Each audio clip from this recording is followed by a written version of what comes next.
Welcome everyone. Thank you for joining us. Today we're going to be talking about biodiversity and the movement of energy and why it's important. But before we get started, I wanted to take time to tell you who we are.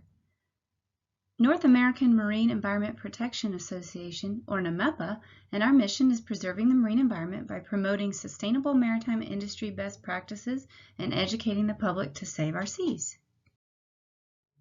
So what does all that mean? Simply put, we're a nonprofit composed of educators, scientists, and industry personnel that believe in bringing together all sides to promote marine literacy and educate the public to save our seas. I'm Ricky McDaniel, one of the education managers here at NAMEPA, and I'm happy to have you join us today. So let's get started. So what is biodiversity? Well, the short definition, the variety of life in the world or within a particular ecosystem. If we break down the word, it might make a little more sense. Bio means living, and diversity means different.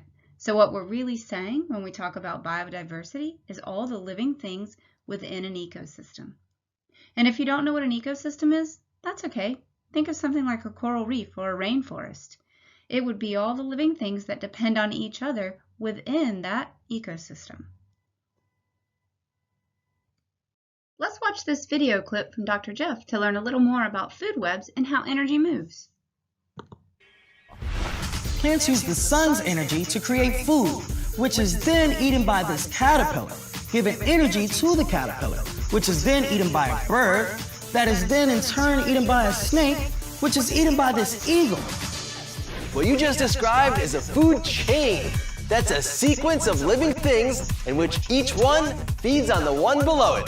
The flow of energy in a food chain always starts from the sun. Without the sun, there would be no plants.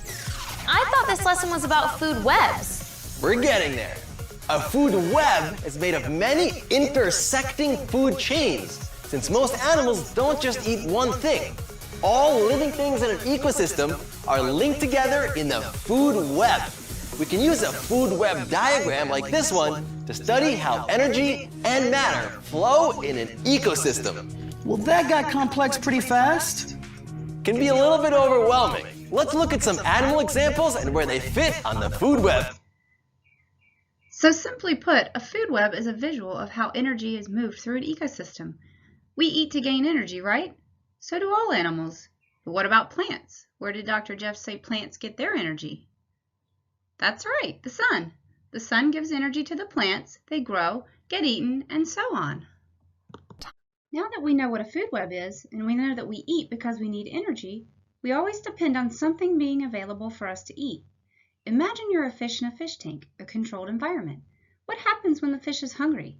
Can it get out of the tank and go find food? Over time, what will happen to the fish? That fish is dependent on you to be part of its ecosystem, part of its biodiversity. But what happens if one part of the food web is removed? What if there's an interruption in the food web? What does it do to the biodiversity? Interruptions in biodiversity such as deforestation and climate change can alter the food web in an ecosystem, removing one or more keystone species. Just think for a minute about that. Look at the food web example here. What would happen if we remove the shark? The shark eats tuna, a large fish. If we remove the shark, the number of tuna would grow or increase because there's nothing eating them. But what does the tuna eat? Smaller fish. What if the tuna increases in numbers and eat more smaller fish? They would eventually run out of small fish. In the previous slide, we mentioned keystone species when talking about food webs. In case you do not know what a keystone species is, it's a species that other species are largely dependent on. If it is removed, the ecosystem would change drastically. Let's watch a short video explaining this.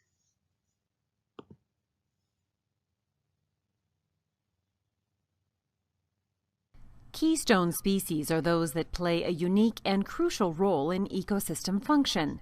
They have a disproportionately large effect on their environment relative to their abundance.